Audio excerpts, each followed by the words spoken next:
Olá, boa tarde. Agora, meio-dia em ponto, pelo horário de Brasília. Eu sou Marcela Setúbal e essas são as notícias deste domingo, dia 25 de junho. A gente começa essa edição falando sobre o dia seguinte, a revolta de combatentes mercenários na Rússia. Depois de terem chegado a cerca de 200 quilômetros de Moscou, os combatentes do grupo Wagner começaram a se retirar das regiões ocupadas. Os episódios dramáticos de ontem foram acompanhados pelas duas maiores potências mundiais. E é por isso que eu vou conversar agora com a nossa correspondente em Londres, Cecília Malan. Cecília, boa tarde para você. Que informações você tem sobre as posições de Estados Unidos e também de China diante dessa revolta dos mercenários russos? Boa tarde, Marcelo. Boa tarde a todos. Bom, vou começar com a reação americana. O secretário de Estado, Antony Blinken, alertou agora há pouco que a turbulência causada pelo desafio sem precedentes à autoridade do presidente Vladimir Putin pode levar semanas ou meses para se resolver. E repetiu que o foco dos Estados Unidos é resolutamente na Ucrânia para que ela possa se defender e retomar territórios que a Rússia tomou. Já a China, outra potência mundial com interesses nessa história, acaba de fazer o primeiro comentário público sobre a rebelião que Putin disse ameaçar a própria existência da Rússia. Em nota, o Ministério do Exterior disse que apoia a Rússia nos esforços de proteger a estabilidade nacional, mas que o que vimos ontem se trata de um assunto interno doméstico. Na Rússia, o principal canal de notícias controlado pelo Estado fez questão de tranquilizar os telespectadores de que a vida está voltando rapidamente ao normal. De fato, estradas foram liberadas e as medidas antiterroristas impostas em resposta aos eventos de ontem devem ser suspensas em breve. Outros canais controlados pelo Kremlin mantiveram suas programações de filmes e programas de entretenimento de fim de semana. Aqui vale lembrar que desde o início da invasão da Ucrânia, em fevereiro de 2022, quase todos os meios de comunicação independentes fecharam ou deixaram o país para operar no exílio, ou seja, poucas perguntas sendo colocadas às autoridades sobre os eventos de ontem, possivelmente um dos dias mais tumultuados dos 23 anos de Vladimir Putin no poder. E Cecília, quais são as informações mais recentes sobre essa situação lá na Rússia? Bom, até agora, o paradeiro do polêmico Evgeny Prigozhin, chefe do grupo Wagner, até ontem pelo menos, ainda é desconhecido. E as contas dele de mídia social estão estranhamente silenciosas. Um homem que operou nas sombras do Kremlin durante muitos anos. Sem ele à frente do grupo Wagner na Ucrânia, vai ser curioso ver o que acontece com seus combatentes. Cerca de 50 mil, segundo o cálculo do governo britânico, bem treinados e equipados. Sabemos que o Ministério da Defesa vem tentando absorver os paramilitares à estrutura oficial de comando, mas não está claro se eles vão assinar contratos oficiais. Uma coisa é certa: Putin não gosta de traição, lealdade parece ser mais importante para ele do que competência, e esse impasse público com Prigozhin, que já foi um apoiador muito leal, pode ter sido temporariamente resolvido, mas não totalmente superado. Vamos ver o que acontece daqui para frente. Muito obrigada, Cecília Malan, falando direto do escritório de Londres, acompanhando essa situação de perto. Muito obrigada, Cecília. Até já. A gente vai mostrar agora imagens da capital da Rússia, Moscou. Você acompanha agora, nesse momento, imagens de aparente tranquilidade, assim como a Cecília acabou de falar para a gente, acabou de nos informar. Nesse momento, a gente tem, então, uma movimentação tranquila, de aparente tranquilidade na cidade. A gente lembra que ontem Moscou chegou a colocar barreiras, né? O prefeito de Moscou chegou a pedir para que a população não saísse de casa, não transitasse pela cidade, pela região, por conta dessa ameaça do grupo Wagner de se dirigir, de chegar a Moscou. A gente lembra, então, a gente retoma que ontem mesmo foi feito um acordo que foi intermediado ali pelo presidente o presidente Lukashenko, e ele chegou a dizer que estava tudo resolvido, tinham chegado num acordo e que então o chefe do grupo Wagner, Prigozhin, deixaria então a Rússia. A gente vai conversar agora, então, com o Ângelo Segrilo, que é professor de História da USP, também especialista em Rússia. E a Cecília Malan também já está aqui com a gente para participar dessa conversa. Professor Segrilo, boa tarde. Obrigada por acompanhar novamente a gente aqui nessa cobertura especial da Globo News. Eu queria fazer aquela pergunta que eu acho que todo mundo está se fazendo, né, diante de toda essa situação. De que forma essa rebelião impacta o andamento da guerra na Ucrânia? Boa tarde, Marcele. Bom, certamente é um impacto negativo para a Rússia em geral, né? Em termos de afetar o moral, né, dos russos, da população e das tropas russas também. Agora, em termos bélicos, né, em termos militares propriamente ditos, isso ainda nós temos que verificar.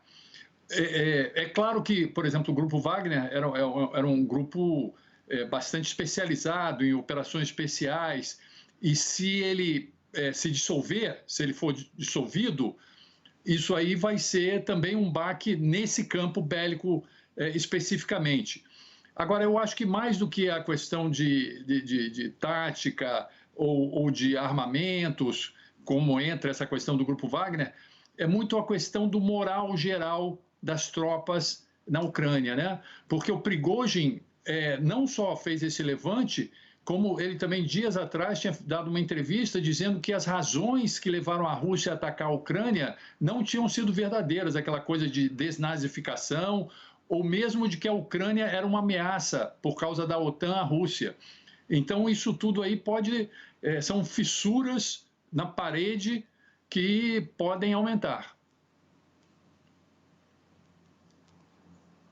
E, professor, uma pergunta aqui de Londres, Cecília Malan falando.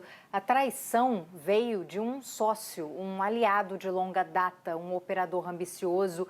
Putin vai conseguir perdoar? Um líder autoritário vai deixar o motim de ontem praticamente passar batido? Boa tarde, Cecília. O Putin não perdoa, né? Essa questão de traição é muito forte, como você mesmo colocou, né? É muito forte para o Putin, né? Agora, eu só queria colocar também que essa situação é muito nebulosa. O Prigozhin tinha boas relações com Putin, né? Mesmo que haja tensões na guerra, né? A impressão que eu tenho, em geral, mas isso aí tem que ser aclarado depois, a questão principal do Prigozhin não era com Putin, era com os líderes das Forças Armadas Russas, né? O ministro da Defesa, Sergei Shoigu, o chefe do Estado-Maior, Gerasimov. Eu acho que houve um erro de cálculo do Prigozhin, porque ele já vinha se batendo fortemente contra esses, mas não contra Putin. E aí ele extrapolou, né, numa coisa que ele estava colocando o seu próprio grupo contra as Forças Armadas Russas. Só que eu acho que isso também era uma espécie de blefe dele, né? Porque não havia nenhuma chance do grupo dele ganhar das Forças Armadas Russas, que são muito maiores, mas bem equipadas. Eu acho que era esse mais. Ele sempre foi meio histriônico, né? Meio dado a atos meio teatrais. Eu acho que ele quis fazer tipo uma espécie de blefe para ver se conseguia finalmente tirar aqueles líderes, né? Que o Putin ficasse do lado dele. Mas aí saiu pela culatra, né? Então. E aí eu acho que o Putin realmente agora está contra ele e vamos ver como isso vai acontecer, né? Porque para o Putin, para todos os lados agora interessa não fazer muita marola, né? A solução não agrada a ninguém de todos os lados, mas é a que causa menos danos agora à Rússia, né? O pior seria se houvesse um choque mesmo dentro da Rússia. Então, vamos ver como é que fica a atitude do Putin em relação ao Prigozhin, se vai deixar ele ficar lá no exílio, ou até se o Prigozhin vai ficar no exílio mesmo, porque ele é meio irrequieto, né? Professor Segrilo, eu vou pedir licença para o senhor para a gente poder trazer mais informações aqui para a nossa conversa. A gente vai seguir com o nosso papo já, mas antes vamos conhecer um pouco mais da história do chefe do Grupo Wagner. Antes de liderar um motim de rebeldes e um grupo de mercenários, Prigozhin já foi vendedor de cachorro-quente e chefe de cozinha de Putin. De vendedor de cachorro-quente a um dos homens mais influentes da Rússia. A história de brutalidade de Evgeny Prigozhin, de 62 anos, vem de muito antes de ele comandar o Grupo Wagner, a milícia sanguinária que serviu a Vladimir Putin e agora o enfrentou. Em 1981, Prigozhin foi condenado a 13 anos de prisão por assaltos nas ruas de São Petersburgo, a mesma cidade de Putin, que na época ainda se chamava Leningrado. Acabou solto em 1990, um ano antes do colapso da então União Soviética. Fora da cadeia, começou a vender cachorro-quente em São Petersburgo. Em uma nova Rússia, o negócio cresceu. Prigozhin se aproximou de pessoas influentes e a barraquinha deu lugar a um restaurante chique em meados dos anos 1990. Um dos frequentadores era o então prefeito de São Petersburgo, muitas vezes acompanhado de um dos principais secretários dele, Vladimir Putin. Quando Putin chegou à presidência pela primeira vez, na virada de 1999 para o ano 2000, assim que Boris Yeltsin renunciou, Prigozhin passou a cuidar dos banquetes dos eventos do Kremlin. Ganhou o apelido de chefe de cozinha de Putin. Só que o jeito violento de Prigozhin chamou a atenção do presidente para outro fim.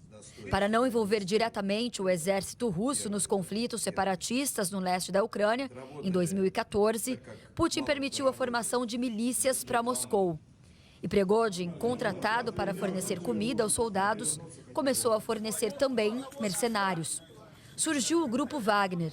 Segundo a imprensa europeia, o nome veio do apelido de um dos fundadores da milícia, Dmitry Utkin, que o escolheu para homenagear o compositor alemão Richard Wagner, o favorito de Adolf Hitler.